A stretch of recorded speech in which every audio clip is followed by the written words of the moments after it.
아침에 나오실 때 비가 많이 와서 힘들지 않으셨어요? 저는 주일 아침에 비가 올 때마다 몇 가지 생각을 합니다. 첫 번째로는 비가 오면 우리 성도들 얼굴이 떠오르는 분들이 있어요. 아유, 비가 와서 무릎 아프시겠다 하는 분들이 계세요. 비가 오면 힘들죠. 그리고 또 하나는 실은 아마 모든 목회자들이 다 그러실걸요. 주일 아침에 비가 오면 다 한편으로 걱정을 합니다. 성도들 중에 꼭 그런 분들이 계시거든요. 아침에 일어나서 보고 비가 오면 고민하는 분들이 계세요. 가야 되나 말아야 되나. 근데 제가 이제 그런 날들이 쭉 이어지다가 최근에 제 마음을 정한 건 우리 교회 성도들이 비가 온다고 교회에 올 것을 고민하시지는 않으실 것이라고 믿습니다. 비가 오면 공기가 더 맑아지니 감사함으로 오고, 또 맑으면 맑아서 교회에 오는 길이 행복하고, 여러분 하나님 앞에 나와 예배하는 모든 순간순간들이, 그리고 그 과정들도요, 감사와 기쁨으로 고백되는 우리 모든 주의 백성들 되시기를 간절히 축복합니다. 오늘 본문 말씀의 그 주인공은 다윗입니다. 다윗은 평생에 참 많은 시련과 어려움들을 통과했던 분이기도 하죠. 근데 그 어려움들 가운데에서 그가 만났던 특별한 두 가지의 사건, 그리고 두 인물을 꼽으라고 한다면 여러분 아시겠죠? 당연히 첫 번째로는 골리앗, 그리고 두 번째로는 밧세바를 꼽게 됩니다. 그리고 이 두 사람과의 만남 가운데에서 다윗의 그 속에 있는 믿음이, 그리고 그의 중심이 드러나게 되죠. 여러분, 그리고 우리 생각에는 다윗이 골리앗과 싸워서 이긴 아주 훌륭한 신앙의 모델로만 생각이 나고, 밧세바와의 그 만남 가운데에서는 다윗의 부끄러움, 그의 수치가 드러나게 되었을 것이라고만 생각하기 쉽습니다. 여러분, 저희가 다윗이 등장하는, 그리고 다윗에 대한 말씀들을 쭉 읽어보면 실제로 성경이 더욱 부각시키고 강조하고 있는 것은 골리앗과 싸워 이긴 다윗이 아니라는 것을 보게 돼요. 사무엘상 17장 말씀을 보면 다윗이 골리앗과 싸워 이깁니다. 그리고 훌륭한 민족의 영웅으로 등장하게 되죠. 근데 반대로 시편 51편 말씀을 보면 밧세바와의 범죄 이후에 그는 엎드려 참회하며 통곡하며 하나님 앞에 엎드린 죄인으로 나옵니다. 근데 성경은 오히려 이런 다윗을 말씀하고 있어요. 이런 그 증거를 여러 가지로 찾을 수 있지만 여기에서 말씀드릴 수 있습니다. 우리가 알고 있는 신약 성경의 가장 첫 번째 시작이 어떻게 나오죠? 우리 마태복음 1장 1절 말씀을 우리 같이 한번 읽어보겠습니다. 아브라함과 다윗의 자손 예수 그리스도의 계보라. 아멘. 그리고 신약 성경 가장 첫 부분 마태복음 1장 1절은 예수님의 탄생, 그래서 예수님의 계보에 대해서 말씀하고 있습니다. 근데 예수님의 그 족보에 대해서 이야기하면서 들고 있는 가장 중요한 인물 두 분이 있죠. 누구입니까? 아브라함과 다윗입니다. 근데 여러분, 아브라함과 다윗에 대해서 이야기하면서 특별히 성경은 이 다윗은 어떤 인물이었는가를 이렇게 설명합니다. 우리 마태복음 1장 6절 말씀을 우리 같이 한번 읽어보겠습니다. 이새는 다윗 왕을 낳으니라. 다윗은 우리아의 아내에게서 솔로몬을 낳고. 아멘. 그리고 이 말씀을 다시 한번 잘 보세요. 1장 6절 말씀을 보면 다윗을 어떻게 표현하고 있냐면 골리앗과 싸워 이긴 다윗은 이렇게 말하지 않습니다. 다윗은 우리아의 아내에게서 솔로몬을 낳았다, 이렇게 말씀하고 있죠. 그러니까 이 말씀의 의미는 다윗은 우리아의 아내인 밧세바를 억지로 취한 죄인이자 하나님 앞에서 깨어진, 그래서 회개한 죄인으로 말씀하고 있습니다. 저희가 다윗의 인생 그래프를 그린다라고 한다면 다윗의 인생 최고의 정점이 언제일 거라고 생각하세요? 골리앗과 싸워서 이기고 역사의 현장에 화려하게 데뷔한 그때일 것이라고 생각합니다. 그 이후에 다윗이 광야에서 도망다니죠. 그럼에도 불구하고 이후에 하나님께서 그를 왕으로 세워주셨을 때 남북 이스라엘의 왕으로 등장하게 됩니다. 그리고 여호와의 전을 짓겠다라는 그 마음을 고백하고 하나님의 큰 칭찬과 인정을 받게 되죠. 이 과정에서 다윗은 화려한 정점을 찍고 광야에서 잠시 내리막길을 걷다가 왕으로 등장하면서 또다시 정점을 찍으며 그의 삶이 진행되다가 이후에 밧세바로 인하여 인생의 가장 나락을 경험하게 된다. 우리는 이렇게 그래프를 그릴 겁니다. 여러분, 이 과정들을 영적으로 보면 그렇지 않습니다. 처음부터 마지막 그 순간까지 다윗은 하나님께서 베풀어 주시는 은혜 가운데 살아가게 되죠. 그리고 오늘 본문은 다윗이 경험했던 그 가장 인생의 나락, 가장 밑바닥에 그 가운데 살아가고 있지만 그에게 베풀어 주시는 하나님의 은혜를 또한 경험하고 있습니다.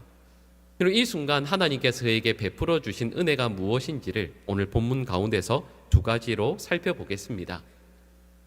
여러분, 이런 다윗이 충신 우리아의 아내 밧세바를 빼앗습니다. 억지로 취하게 되죠. 그때 하나님께서 그의 죄를 지적하기 위해서 선지자 나단을 보내십니다. 그리고 이런 말씀을 전하게 하시죠. 한 성읍에 두 사람이 있습니다. 한 부자와 가난한 자가 있습니다. 근데 이 가난한 사람에게는 말 그대로 아무것도 없습니다.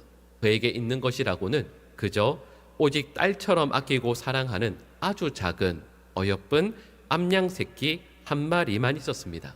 근데 이 부자에게 한 손님이 오게 되죠. 근데 이 부자가 손님을 대접하기 위해서 자기에게 있는 그 수많은 양들, 염소들, 소들 가운데에서 한 마리를 잡아서 손님을 대접하는 것이 아니라 이 가난한 사람에게 사람을 보냅니다.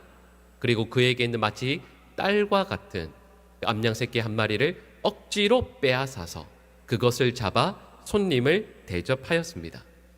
이 이야기를 나단 선지자가 다윗에게 전해주죠. 그때 다윗의 반응이 어떠합니까? 다윗은 분노합니다. 크게 분노하죠. 그리고 성 안에 있는 모든 사람들이 다 들을 수 있도록 큰 소리로 외칩니다. 이렇게 말합니다. 그 부자는 마땅히 죽어야 한다. 반드시 죽여야 한다. 그리고 그가 끼친 손에 대해서 4배나 갚아야 한다. 이런 이 순간 다윗의 한 말을 가만히 들어보면 다윗은 참 공정하죠. 의롭습니다. 그리고 매우 똑똑합니다. 그리고 우리도 그렇습니다. 우리도 남을 향한 말씀이라고 그 하나님의 말씀을 받을 때, 판단할 때에 참으로 공정해지고요, 참으로 똑똑해지고 의로워집니다. 이전에는 찾아볼 수 없었던 탁월한 판단력까지 생기게 되죠. 그런데 이 순간 나단 선지자가 다윗에게 이렇게 말씀합니다. 우리 오늘 본문 7절의 상반절, 우리 노란색 부분만 같이 읽겠습니다. 나단이 다윗에게 이르되 당신이 그 사람이라. 아멘. 무슨 말씀입니까? 당신이 그토록 분노하고 혐오하고 말씀으로 정확히 판단한 죽여야 한다라고 했던 그 사람이 바로 당신입니다 라고 말씀합니다. 그런데요, 앞서 말씀드렸던 것처럼 하나님께서 다윗에게 베풀어 주신 은혜가 있습니다. 그 은혜가 무엇이냐면 바로 하나님의 말씀으로 나의 죄를 정확히 지적해 주시는 것이 은혜입니다. 왜냐하면 그래야 살 수 있기 때문이죠. 그리고 나단 선지자가 와서 하나님의 말씀을 전합니다. 여러분, 오늘 좀 그렇지 않으셨어요? 오늘 본문 말씀 읽으실 때, 나단 선지자가 다윗에게 전하는 말씀들을 읽으실 때 여러분 두렵지 않으셨습니까? 아니, 나단 선지자가 다윗에게 와서 좋게 살살 이야기해 줄 수도 있지 않았을까요? 그런데 나단 선지자는 그렇지 않습니다. 하나님의 말씀이 아무리 두렵고 떨리는 말씀이라 할지라도 왕인 다윗 앞에 서서 여러분 다리를 후들거리지 않고 하나님의 말씀을 정확히 그대로 전합니다. 그 무서운 말씀을 그대로 전해요. 왜냐하면 그래야 다윗을 살릴 수 있기 때문입니다. 다윗이 바른 믿음의 자리로 돌아와야 그가 살 수 있기 때문입니다. 그리고 이 말씀을 받는 다윗의 반응이 있습니다. 이런 얘기 하실 거면 저 뒤에 가서 아무도 없는 데 가서 얘기하시자고. 내가 왕인데 지금 이게 뭐 하는 거냐고. 아니면 내가 왕이니 나에게 있는 권력과 힘으로 나단 선지자의 입을 다무게 할 수도 있었습니다. 흔히로 다윗이 어떻게 하죠? 오늘 본문 13절 전반부 말씀을, 노란색 부분 말씀을 같이 읽겠습니다. 다윗이 나단에게 이르되 내가 여호와께 죄를 범하였노라 하매 아멘. 그리고 다윗은 나단 선지자가 전하는 그 하나님의 말씀 앞에 엎드립니다. 그리고 그 앞에 자신의 죄를 고백합니다. 오늘 본문 말씀에서 하나님께서 다윗의 삶에 베푸시는 하나님의 은혜가 무엇인지를 우리는 깨닫게 됩니다. 우리는 이렇게 생각하죠. 내가 원하는, 내가 바라는 기도의 제목들이 하나님 앞에 응답받는 게 은혜라고 생각해요. 미처 내가 하나님 앞에 아뢰지 못한 것까지 하나님께서 알아서 잘 챙겨주시는 것을 하나님의 은혜라고 생각합니다. 오늘 본문은 저에게 이렇게 말씀해요. 진정한 하나님의 은혜가 무엇인가? 하나님의 말씀이 나의 영혼에, 나의 삶에 들려지는 것이 하나님의 은혜입니다. 그리고 그 하나님의 말씀 앞에 내가 마음 아파하며 회개하는 것이 하나님의 은혜요. 그 말씀을 그냥 다른 사람들에게 전해지는 것처럼 쉽게 웃어 넘기지 않는 것. 하나님의 말씀이 나의 마음에 아프게 와닿는 것. 그래서 그 말씀 앞에 엎드려서 통곡하며 회개하는 것이 하나님의 은혜라고 말씀하시는 겁니다. 그럼 요한복음 8장 말씀을 보면 예수님 앞에 끌려온 가늠한 여인에 대한 말씀이 나옵니다. 이때 사람들은 돌을 들어서 이 여인을 쳐서 죽이려고 했습니다. 율법대로 하면 그게 맞죠. 여러분, 제가 방금 말씀드린 이 내용에서 저에게 알려주시는 것이 있습니다. 돌을 들어서 가늠한 여인을 찍어서 죽이려고 하는 이것은 분명히 율법에 의하면 맞습니다. 어느 누구도 부인할 수 없죠. 근데 예수님께서는 그 과정에서 이렇게 말씀하십니다. 죄 없는 자가 돌로 치라 말씀하시거든요. 차이가 있죠. 이 사람들이 돌을 들고 가늠한 여인을 죽이려고 했을 때 이들은 모두가 하나님의 말씀을 가늠한 여인에게 적용하고 있습니다. 근데 예수님께서 하신 말씀이 뭐죠? 그게 아니라 하나님의 말씀을 먼저 너에게 적용해보라 말씀하시는 거죠. 하나님의 말씀을 너의 삶에 적용했을 때 그 다음에 너의 반응은 무엇인가 하시는 겁니다. 그리고 성경에서 말씀하고 있는 진정한 복, 진정한 은혜라는 것은 하나님의 말씀에 나의 삶을 담그는 것입니다. 하나님의 말씀이 진정 하나님의 말씀이 되어 나의 영혼을 치는 생명의 말씀으로 되어지는 것. 그렇게 고백되는 것이 진정한 은혜요 복입니다. 여러분 알고 계시죠? 하나님의 말씀은 우리의 심령과 골수를 찔러 쪼개기까지 합니다. 근데 우리 이 말씀을 너무 잘 알거든요. 그래서 하나님 말씀 앞에서 우리는 우리의 심령과 골수를 보호합니다. 깨지지 않으려고요. 쪼개지지 않으려고요. 영적인 나태함, 게으름으로 말씀 앞에 아예 나가지도 않습니다. 여러분 저희가 지난 한 주 동안 성경 통독을 했습니다. 그래서 우리 성도들께서 참여하셔서 하나님의 말씀을 쭉 함께 읽었습니다. 어떤 분들은 그렇게 말씀하시는 분도 있으실 거예요. 목사님, 하나님의 말씀을 정독해서 천천히 쭉 읽어가야지. 이렇게 쭉 빨리 읽어나가면 남는 게 하나도 없지 않냐고. 근데 또 이상하죠? 하나님의 말씀을 처음부터 끝까지 쭉 읽어나갈 그때에만 보이는 하나님의 말씀이 있고요.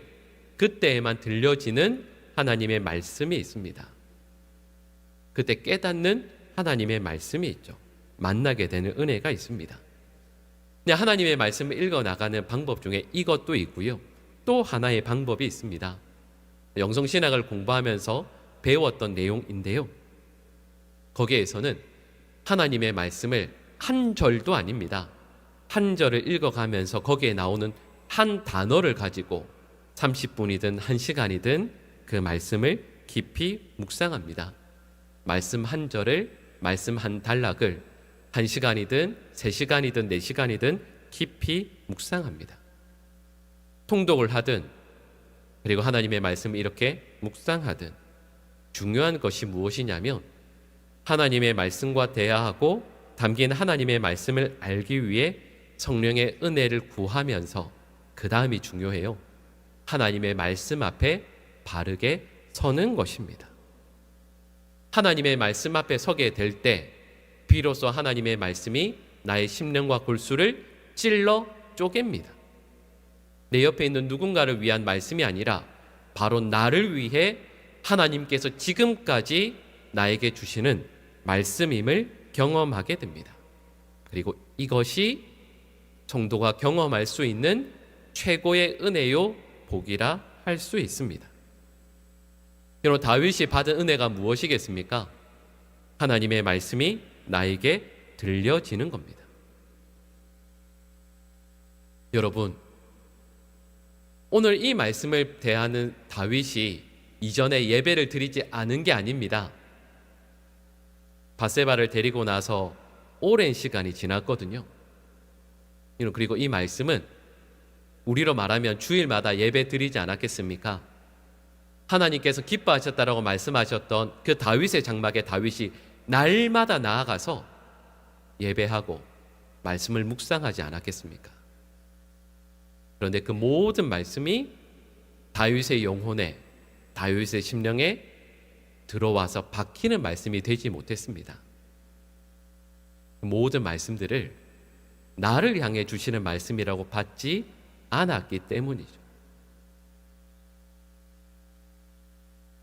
그리고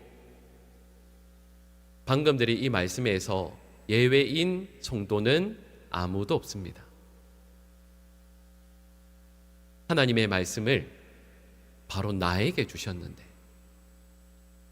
그 말씀 앞에서 회개하고 우리의 영혼을 깨어드리고 옷과 마음을 찢고 주님 앞에 돌아가야 할 것은 바로 나인데, 그런 우리를 하나님께서 그렇게 부르시는데 하나님의 말씀이 나의 영혼에, 나의 심령에 비로소 하나님의 말씀으로 들려지고 고백되어지는 것이 하나님께서 다윗에게 주신 최고의 은혜이자 복이었습니다. 그리고 저는 이 은혜와 복이 우리 모든 성도들에게도 동일하게 경험되어질 수 있기를 간절히 축복합니다. 여러분, 말씀을 사모하고 말씀 앞에 나아가는 열심을 꼭 품으시기를 축복하고요. 말씀을 읽고 묵상할 때 여러분, 어느 한 절의 말씀도 나에게서 상관없는 말씀이 없습니다. 그 말씀 앞에 엎드려 회개하고 자복하고 나의 심령을 찢고 주님 앞에 나아갈 때 여러분, 비로소 하나님께서 우리의 삶에 놀랍게 역사하실 것입니다. 하나님의 말씀 앞에 나의 삶을 기꺼이 내어드리는 우리 모든 주의 백성들 될 수 있기를 간절히 축복합니다. 오늘 본문 말씀을 저희가 읽으면서 아주 인상적인 단어들이 있습니다. 그런데 그 중에서 오늘 본문 9절과 10절에 반복되는 단어가 있습니다. 우리 오늘 본문 9절과 10절 말씀을 읽으실 텐데요, 우리 노란색 부분만 우리 연속해서 같이 읽겠습니다. 그러한데 이제 내가 나를 업신여기고 아멘. 여러분, 사무엘상, 사무엘하, 여러분 전체 말씀에서 방금 읽은 말씀 중에서 반복되는 어떤 단어가 반복되죠? 업신여기고 라는 단어가 반복돼요. 사무엘서 전체에서 이 단어가 단 6번 나옵니다. 근데 업신여긴다라고 했을 때 그 대상이 누구이겠습니까? 6번 중에서요, 4번은 사람에게 쓰입니다. 근데 단 2곳에서만 하나님에게 쓰여요. 그 중에 하나가 오늘 읽은 이 말씀이고요. 또 다른 한 본문이 사무엘상 2장 30절 말씀입니다. 우리 사무엘상 2장 30절 우리 노란색 하반부 말씀을 같이 읽겠습니다. 나를 존중히 여기는 자를 내가 존중히 여기고 나를 멸시하는 자를 내가 경멸하리라. 아멘. 그리고 여기에서 나를 멸시하는 자를 멸시한다라고 할 때 이 말이 오늘 본문에 나오는 업신여긴다라는 말과 같은 히브리어 단어입니다. 방금 읽은 사무엘상 2장 30절 말씀을 들었던 사람은 엘리 제사장입니다. 엘리는 그리고 이 가문은 하나님을 경멸하였기에 하나님을 멸시하였기에 가문 자체가 완전히 무너져 버립니다. 조금 전에 읽었던 오늘 본문 말씀을 들었을 때 나단 선지자를 통해서 다윗이 들었을 때 그는 너무도 놀랐을 겁니다. 아마 너무 놀라서 숨도 못 쉬었을 거예요. 왜냐하면 업신여긴다라는 말은 함부로 쓰는 말이 아니거든요. 예를 들면 어느 아들이 어느 딸이 어머니를 아버지를 업신여긴다라는 말을 했다고 생각해 보세요. 누군가에게 그런 말을 들으면 그런 불효자가 어디 있습니까? 아니 어떻게 부모님을 업신여겨요? 이런 말 하면 안 되죠. 절대 있을 수 없죠. 그런데 오늘 본문은 이렇게 말씀합니다. 누가 하나님을 업신여겼다고요? 다윗이요. 그 다윗이 하나님을 업신여겼대요. 부모님을 업신여긴 것도 큰 죄일 텐데 하나님을 업신여겼다 말합니다. 아마도 이 말을 들었을 때 다윗은 너무 놀랐을 겁니다. 원래는 내 성격, 내 신앙으로 생각해 보면 꿈도 못 꿀 일이죠. 어떻게 하나님을 업신여겼다라는 말을 하나님으로부터 들을 수 있겠습니까? 그런데 하나님께서 이렇게 지적하신 이유가 있습니다. 오늘 본문 말씀에서 나단 선지자가 전한 내용은 다윗에게 지적한 내용은 단순히 다윗이 불륜한 것만을 지적하는 게 아닙니다. 하나님께서 분노하신 진짜 이유는 다른 데 있습니다. 하나님께서요, 사울이 아니라 다윗을 왕으로 세우신 이유, 이스라엘에 있는 그 수많은 왕의 후보들 가운데에서도 특별히 다윗을 왕으로 세우신 이유가 있습니다. 그 내용을 여러 본문들이 말씀하고 있지만 시편 78편을 보면 이렇게 말씀합니다. 우리 시편 78편 70절에서 72절 말씀을 같이 읽어보겠습니다. 또 그의 종 다윗을 택하시되 양의 우리에서 취하시며 그의 백성인 야곱 그의 소유인 이스라엘을 기르게 하셨더니 이에 그가 그들을 자기 마음의 완전함으로 기르고 그의 손의 능숙함으로 그들을 지도하였도다. 아멘. 이 말씀 읽으시면서 떠오르는 모습 있지 않으세요? 다윗이 어렸을 때 양들을 돌보는 목동이었습니다. 양과 소를 돌볼 때 갑자기 사자나 곰이 나타납니다. 그리고 어린 양 새끼를 물고 도망치죠. 달아납니다. 그때 다윗이 어떻게 합니까? 달려갑니다. 달려가요. 그리고 그 수염을 잡고 주먹으로 쳐서 어떻게 해서든 그 양 새끼를 건져내었습니다. 그리고 전에 말씀드렸죠. 목동이 양을 돌볼 때 10% 20%의 손실은 당연한 거였습니다. 왜냐하면 목동의 생명이 그 양 새끼보다 훨씬 더 귀하기 때문이죠. 어느 누구도 이것 가지고 뭐라 하지 않습니다. 그런데 다윗만은 그렇게 하지 않았습니다. 잡혀가는 그 어린 양 새끼의 생명이 너무도 귀하기에 그 아픔을 짐작하고 알기에 달려가요. 내 생명을 걸고 그 사자와 곰과 싸웠습니다. 그래서 건져내었습니다. 그런 다윗을 보고 하나님께서 그래 나의 양들을 너에게 맡기노라 하며 다윗을 왕으로 세워주신 겁니다. 그 한 생명을 한 영혼을 아무리 작은 자라 할지라도 귀하게 여기는 다윗을 그 마음을 하나님께서 귀하게 여겨주셨기 때문입니다. 그런데요, 다윗이 왕이 되고 나서 시간이 지납니다. 그랬더니 점점 변질됩니다. 하나님의 마음을 양떼를 바라보며 안타까움을 품었던 그 다윗이 이제는 하나님께서 맡겨주신 그 양떼를 나의 이익을 위해 이용하기 시작하는 겁니다. 하나님께서 불러주신 소명의 자리를 그는 떠나버립니다. 그리고 이것을 하나님께서 다윗에게 이렇게 평가하시는 거예요. 이건 네가 나를 업신여기는 것이다 말씀하십니다. 이걸 좀 더 좁혀서 말씀드리면 이렇게 말씀드릴 수 있습니다. 하나님께서 우리에게 주신 자리가 있습니다. 근데 이 자리를 가지고 내게 주신 이들을 섬겨야 하는 것인데, 이 자리를 이용해서 오히려 나의 이익을 챙기고 추구하는 것. 여기에 계신 우리 예배하는 분들 가운데서 예를 들면 가정의 가장으로 세우신, 영적인 가장으로 세우신 분들이 있습니다. 하나님께서 왜 가장으로 세우셨습니까? 우리의 가족들을 영적으로 잘 이끌고 섬기도록 가장의 위치를 허락해 주신 겁니다.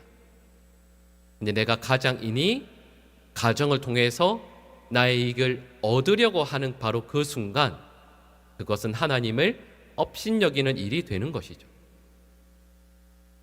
그리고 이건 교회에서도 마찬가지입니다. 하나님께서 우리에게 맡기신 이 교회를, 또 우리에게 허락해 주신 직분을, 또 나에게 맡겨주신 성도를 나의 이익을 위해서 이용하기 시작하면 그것은 하나님을 업신여기는 것입니다. 그것은 하나님의 마음과 뜻을 무시하는 것이죠. 혹시 기억하실지 모르겠습니다. 2022년 1월 16일이 무슨 날인지 감을 못 잡으시겠죠? 그날이 제가 보광중앙교회 위임 목사로 위임식을 했던 날입니다. 예식 마지막 시간에 저에게 올라와서 인사하라고 하는 시간이 있거든요. 그때 제가 종이에 감사할 분들이라 이렇게 다 써놨는데 종이를 놔두고 올라가는 바람에 엉망이 됐습니다. 멘트를 할 게 기억이 너무 떨려서 하나도 기억이 안 났거든요. 근데 그때 다른 건 기억이 하나도 안 나니까 제가 목회를 하면서 늘 결심하고 결단했던 내용이 하나 있습니다. 그리고 그 한 가지를 제가 성도들께 결단하면서 이렇게 하겠습니다라고 말씀드린 게 있습니다. 기억 안 나시죠? 제가 다시 말씀을 드리면 이렇게 말씀드렸습니다. 저의 유익을 위해서, 저의 이익을 위해서 보광중앙교회를, 하나님께서 맡겨주신 보광중앙교회를 결코 이용하지 않겠노라 말씀드렸습니다. 왜냐하면 하나님께서 나에게 혹은 어느 목회자들에게 어떤 위치를 허락해 주셨을 때 자연스럽게 그렇게 하는 것들을 보았기 때문입니다. 이건 저뿐만 아닙니다. 우리 교회에 세우신 리더들이 있죠. 저와 같은 목회자들, 우리 장로님, 권사님, 안수집사님들, 또 교회 여러 직분들을 맡겨주실 때 그 이유와 목적은 하나님께서 주님의 몸된 교회를 잘 섬기라고 주신 겁니다. 결코 이 직분을, 이 자리를 이용해서 나의 이익을 추구하라고 주신 것이 결코 아니죠. 교회에서도 가정에서도 하나님께서 우리에게 주신 어떤 위치이든 마찬가지입니다. 그래서 하나님께서 다윗에게 주신 두 번째 은혜가 무엇이냐면 하나님께서 주신 자리를 회복할 수 있도록 그를 다시 불러주시는 게 은혜예요. 다시 맡겨주신 영혼들을 섬기고 그들에게 하나님의 말씀과 하나님의 복을 전할 수 있는 통로로 다시 세우심을 받는 것, 바르게 다시 부르심의 소명의 자리를 회복하는 것, 그게 하나님께서 우리에게 주시는 은혜요 복입니다. 여러분, 그리고 저는 우리 보광중앙교회 모든 성도들이 하나님께서 부르신 그 자리를 반드시 회복할 수 있기를 축복합니다. 가정에서 영적인 가장으로, 기도의 어머니로, 믿음의 사람으로, 또 교회에서 여러 직분들을 주셨을 때 이 자리를 잘 회복하는 것. 그리고 조금 전에 저희가 읽었던 그 말씀처럼 하나님을 존중하면 하나님께서 그를 존중하신다 말씀하시잖아요. 이 말씀 들으실 때 이상하지 않으셨어요?